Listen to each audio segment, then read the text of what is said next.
effrayé de mourir.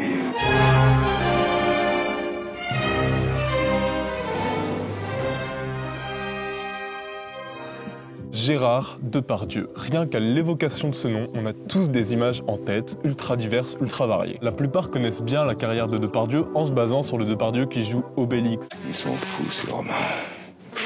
Celui qui tourne avec Leonardo DiCaprio dans L'homme au masque de fer, celui qui maltraite les journalistes et qui va en Russie taper sa meilleure vie avec Poutine.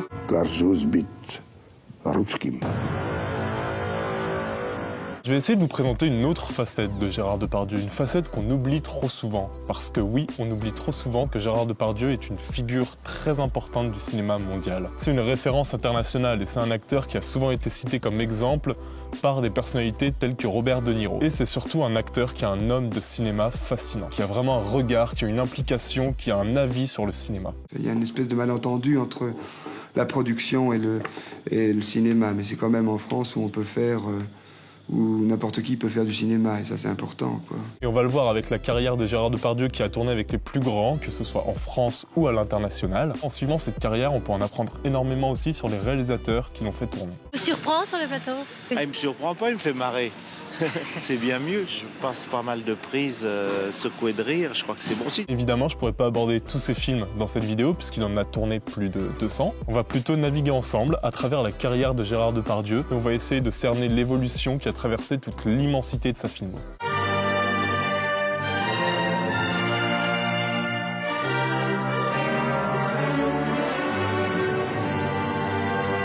Avant tout, je vous replace rapidement le contexte. Gérard Depardieu, rien ne le destinait au cinéma.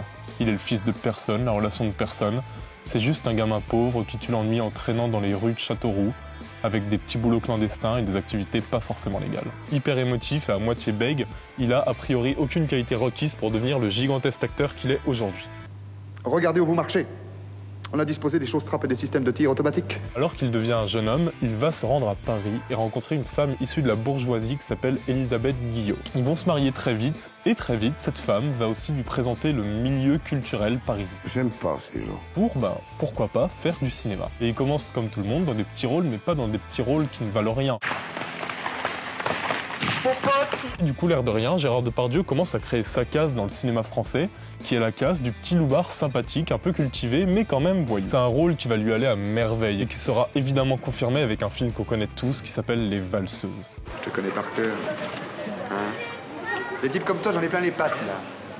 En ce moment, tu peux pas savoir, les accroches, je sais pas, c'est pas croyable. C'est la première collaboration entre Gérard Depardieu et Bertrand Blier, et c'est le film qui va révéler les deux personnalités au public français. Je ne vais pas m'y attarder, c'est un film qu'on connaît déjà pas mal, mais si vous l'avez pas vu, vraiment foncez, c'est un monument du cinéma français. Et ça permettra surtout de comprendre de quoi est fait le jeu de Depardieu au début de sa carrière. Parce que Depardieu, et notamment dans Les Valseuses, c'est un acteur qui joue énormément avec son corps, avec son physique. Enlève ta main, vieux PD.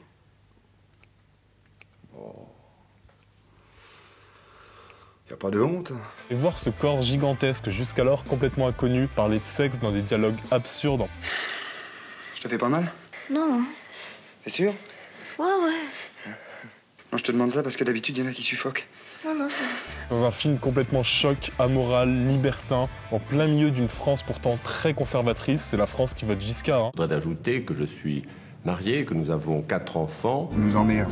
Ça régale complètement. Et Les Valseuses, c'est un film extrêmement libre, c'est un film qui vieillira jamais. Et vraiment, je vous conseille de le voir ou de le revoir. C'est un film très très bon. Et elles en veulent, les salopes.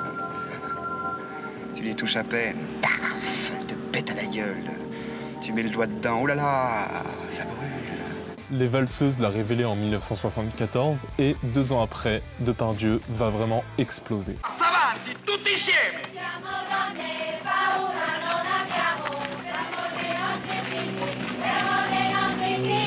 En 1976, il tourne dans une gigantesque fresque épique et populaire qui s'appelle Novecento. On va l'appeler 1900, mon accent italien doit être ridicule. Qui est un film réalisé par Bernardo Bertolucci, le réalisateur du dernier Tango à Paris et l'une des références du cinéma italien de l'époque, qui est un cinéma très puissant.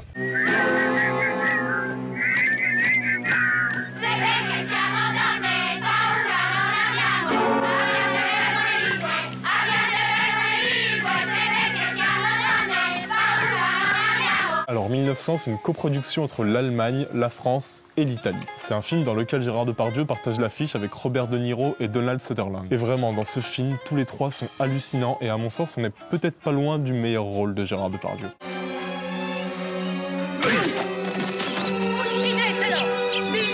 C'est vraiment un grand film dans tous les sens du terme et Gérard Depardieu arrive à s'élever au-dessus de son niveau de jeu habituel, arrive à casser son image de voyou sympathique pour livrer une performance mais hallucinante, vraiment hallucinante. Oh, lo so, ma siamo diversi. Forse non siete più tanto amici.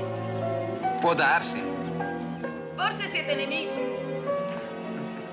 Alors c'est un film assez long puisqu'il dure 5 heures, je sais que je viens de vous perdre avec cette information, mais attendez, rien ne vous empêche d'étaler votre visionnage, voire de le diviser en plusieurs parties, il y a une entracte, c'est fait pour ça. Et si vous vous lancez dans l'histoire de 1900, vraiment, croyez-moi, il n'y aura pas un moment où vous allez vous ennuyer.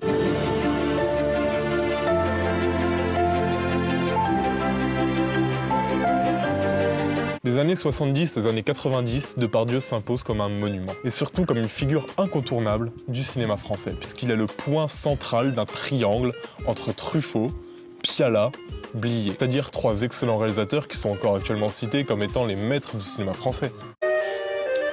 Putain, le mec à la clarinette, c'est pas un manchot.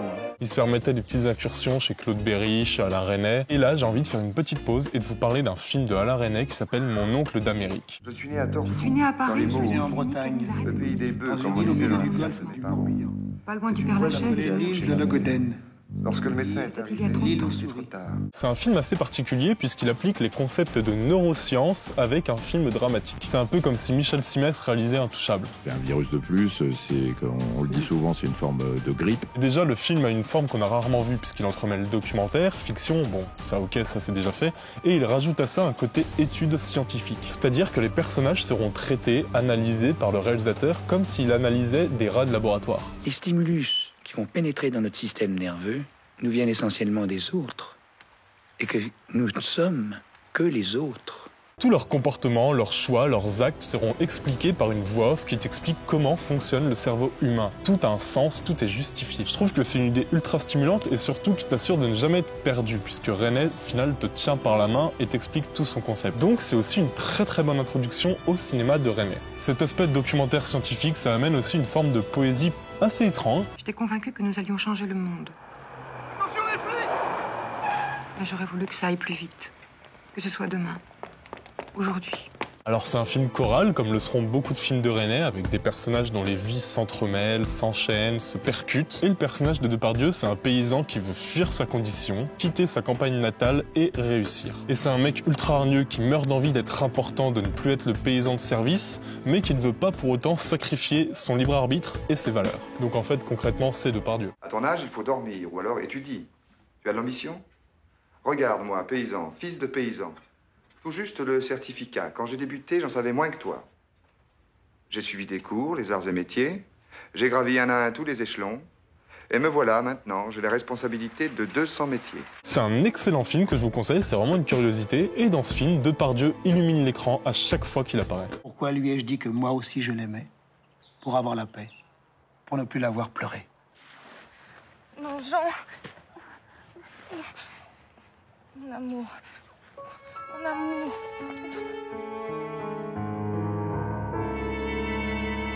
Entre Mon oncle en Amérique, sorti en 80, et les années 90, Depardieu va tourner dans énormément de films d'auteurs à petit budget. Gérard Depardieu devient une référence internationale. Mais attention, c'est une référence internationale, mais qui choisit extrêmement bien ses films. On est en septembre 1989. Jean-Paul Rappeneau, un cinéaste aussi excellent que rare, termine un énorme tournage. Un tournage ayant duré 5 mois, avec un budget considérable de 100 millions de francs, 2000 comédiens et figurants, 3000 costumes et accessoires, 1 millier d'armes, 40 décors différents. Ce film, c'est Cyrano de Bergerac. Le nez qu'il a, il doit avoir un sacré machin dans la culotte. Oh. Je sais qu'il doit avoir un sacré truc. Oh, un beau truc. Comme le cheval. Dans ce film, qui est magnifique, qui est magnifiquement photographié, dont les décors sont somptueux, ben en fait, tout s'efface face à Depardieu. Descriptif. C'est un roc. C'est un pic, c'est un cap. Que dis-je? C'est un cap. C'est une péninsule. C'est-à-dire qu'on est face à une de ces performances où c'est l'acteur qui crée le film. Et Gérard Depardieu nous livre probablement la performance la plus importante de sa filmographie. De trouver du talent comme Mazette, être terrorisé par de vagues gazettes et se dire sans cesse « Oh, pourvu que je sois dans les petits papiers du Mercure, François !» Non, merci, calculer, avoir peur, être blême, aimer mieux faire une visite qu'un poème, rédiger des placés, se faire présenter. Non, merci, non, merci, non, merci.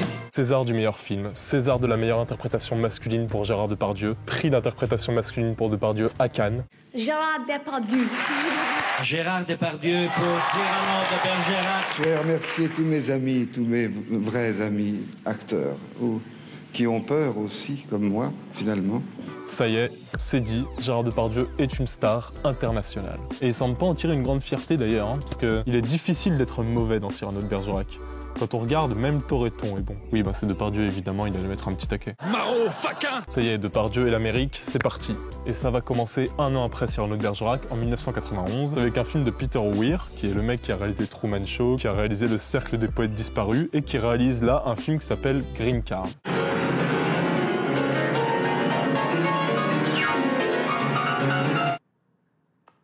It's not Mozart. Et le réalisateur affirme qu'il a écrit le film spécialement pour Gérard Depardieu et pour l'introduire au public américain. Bon, bah, il aurait peut-être mieux fait de s'abstenir du coup. Parce que ouais, vraiment le film est pas fou et le rôle de Gérard Depardieu, c'est vraiment le rôle qu'on donne aux petits Français de base en fait. C'est l'histoire d'un Français qui débarque à New York et qui a besoin d'obtenir sa green card. You were very good. So are you. C'est vraiment pas très intéressant et c'est pas le film que je vous conseillerais pour Gérard Depardieu. Il y a tellement de chefs-d'œuvre dans sa filmo, ce serait dommage de gâcher du temps pour un film très moyen. Mais là, je me sens un peu, je dois dire, c'est assez déprimant. Là. Je me sens un peu exactement dans le mood de la scène. Complètement insécure. Tout, bah, ce qui est bizarre, c'est que pour son premier grand film américain, Gérard Depardieu obtient le Golden Globe. Gérard Depardieu. What I can say, because... Alors qu'en face, il y avait quand même Johnny Depp qui livrait une excellente performance de Les Doigts en main d'argent. J'ai le seum. Parce que Johnny Depp. Encore un an plus tard, ce sera Ridley Scott qui lui offrira le rôle principal de 1492.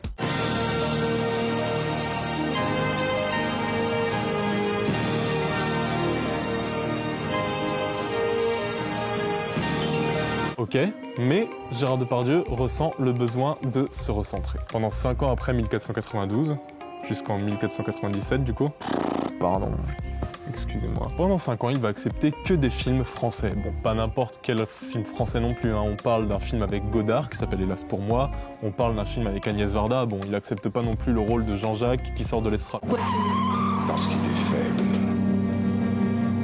Et que vous êtes forte, du moins, je l'espère. Hélas pour moi. Après être devenu un des acteurs phares du cinéma américain et hollywoodien, il redevient l'acteur phare des auteurs un peu fauchés, des films un peu plus confidentiels avec moins d'argent mais plus d'idées. Et du coup, bah voilà, Gérard Depardieu revient à ses premiers amours.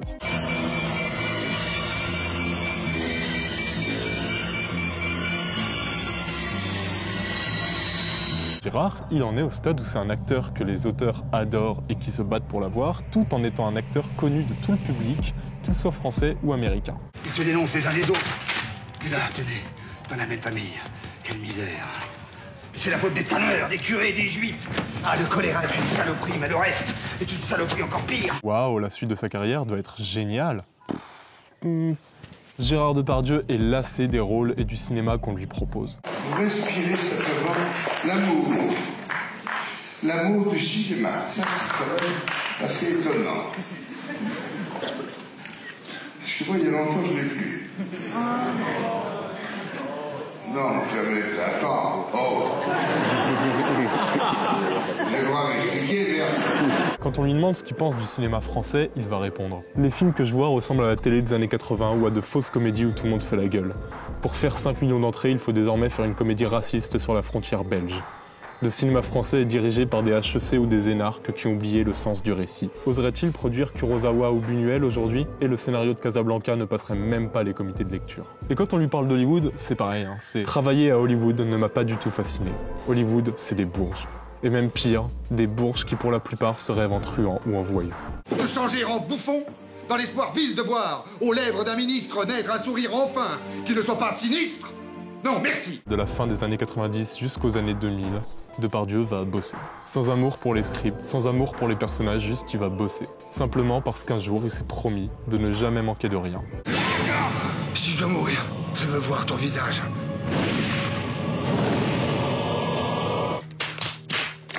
Va sauver le rôle d'Obélix qu'il a véritablement incarné, qui a fait du chouchou de Piala, Truffaut, Blier, le chouchou des Français. Les Romains. Ça fait 15 jours, moi, que j'ai pas vu de Romains.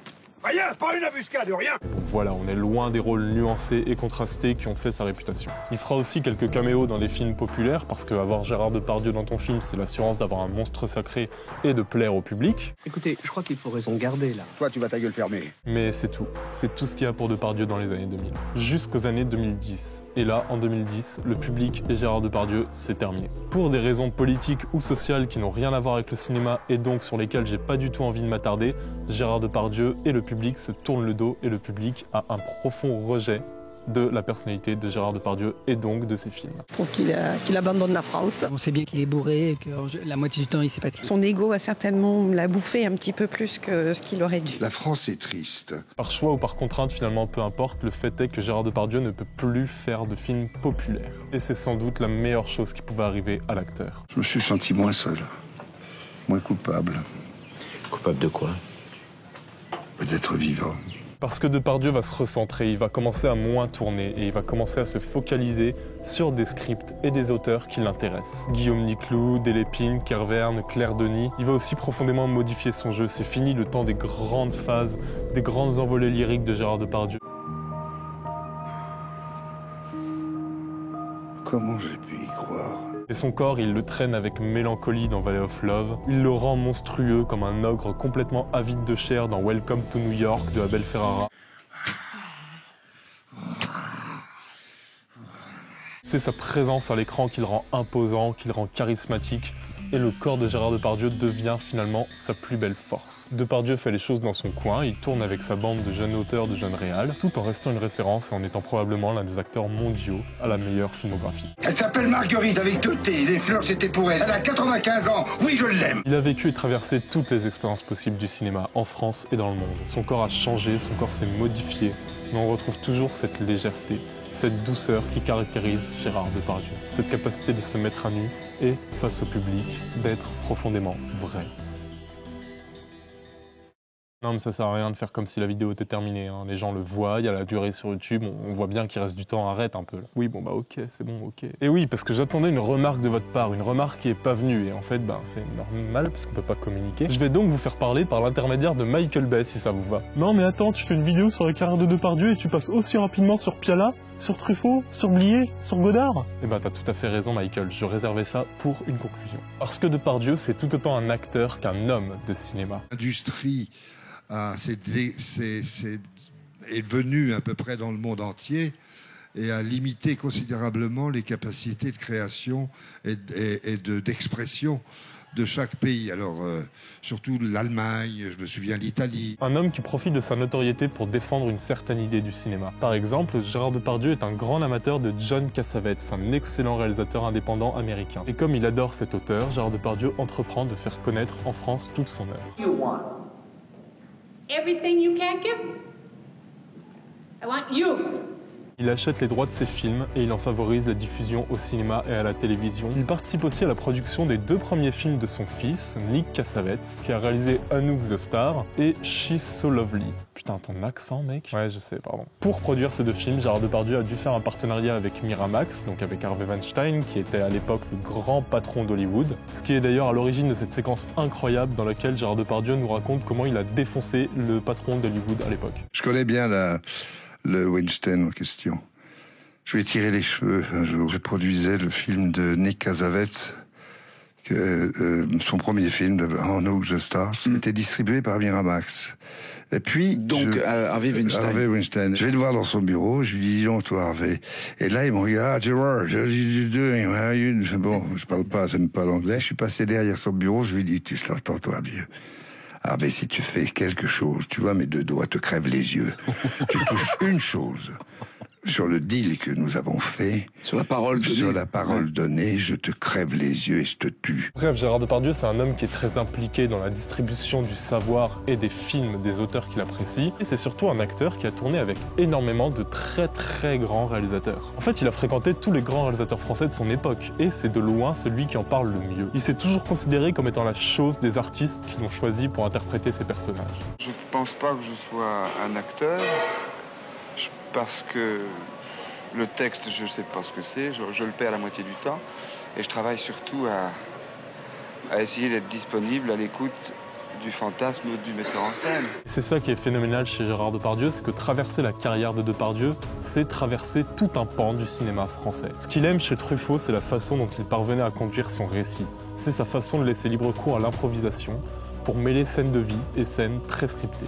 Truffaut était un voyou, vous savez, et Godard était un espèce de bourgeois proto, protestant immonde. Ce qu'il aime chez Pialat, c'est le fait d'économiser les plans, de les laisser durer, de laisser l'acteur emplir tout le cadre.